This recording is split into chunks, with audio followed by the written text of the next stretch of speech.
सुधारलेली आहे. थोडासा त्यांना त्रास जो झाला बारामतीला, त्यानंतर त्यांची प्रकृती अत्यंत चांगली आहे.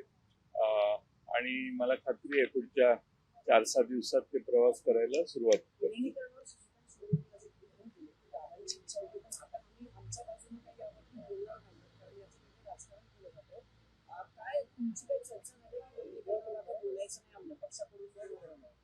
माझी काही चर्चा झालेली नाही, पण पक्षाच्या अध्यक्षांनी जर असं विधान केलं असेल तर त्याप्रमाणे आम्ही पक्षाचे कार्यकर्ते यावर बोलण्याचा प्रश्न उद्भवत नाही.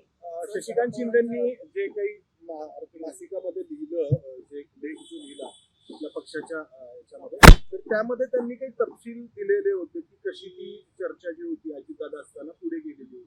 तुम्ही त्या सगळ्या प्रक्रियेमध्ये होता, तर काय नक्की झालेलं होतं? म्हणजे आता अजितदादांच्या दुर्दैवी मृत्यूनंतर अनेकांनी बोललं, तुम्ही बोललात, पण तपशील काय ठरला होता? काय ठरलं होतं? विलिनीकरण म्हणजे काय ठरलं? मी ज्या दिवशी त्यांचं निधन झालं त्या दिवशी रात्री मला असंच सर्वांनी बारामतीत विचारलं, तुमच्या जुन्या काय आठवणी आहेत का? आणि त्यावेळी मी सांगितलं माझ्या बऱ्याच जुन्या आठवणी आहेत. 40 वर्ष आम्ही बरोबर काम केलंय, पण अलीकडच्या 7-8 महिन्यात अनेक वेळा ते माझ्या घरी आलेले आणि त्यावरून मी कशासाठी आलेले एवढं सांगितलं. आता त्यावर मला आता भाष्य करण्याची काही इच्छाही नाही आणि आवश्यकताही नाही.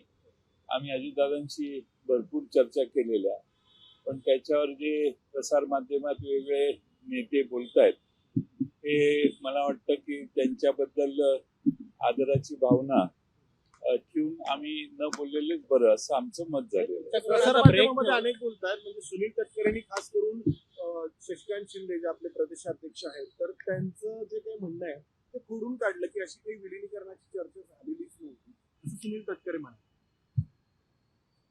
ठीक आहे, आता त्याला ज्या माणसाशी नेत्याशी आमची चर्चा झालेली हेच नसल्यामुळं अशा विधानाला उत्तर देणंही मला आवश्यक वाटत नाही. तर आता या चर्चांना ब्रेक लागला आपल्याकडून, म्हणजे राष्ट्रवादी काँग्रेस शरद पवारांच्या पक्षाकडून किंवा अशी चर्चा केली जाणार? असं आहे की याच्यावर अनेकांनी अनेक भाष्य केली. मी मात्र पहिल्या दिवशी भाष्य केल्यावर काही पवार साहेबांचं एक भाष्य झाल्यावर माझ्याकडं आपले प्रतिनिधी आले, त्यांच्याशी मी एक दिवस बोललो. काय फॅक्ट आहे हे फक्त सांगितलं आणि त्यानंतर मी या विषयावर बोललेलो नाही, बोलायचं टाळलेलं आहे. आणि आताही मला बोलण्याची काही फार आवश्यकता आहे असं वाटत.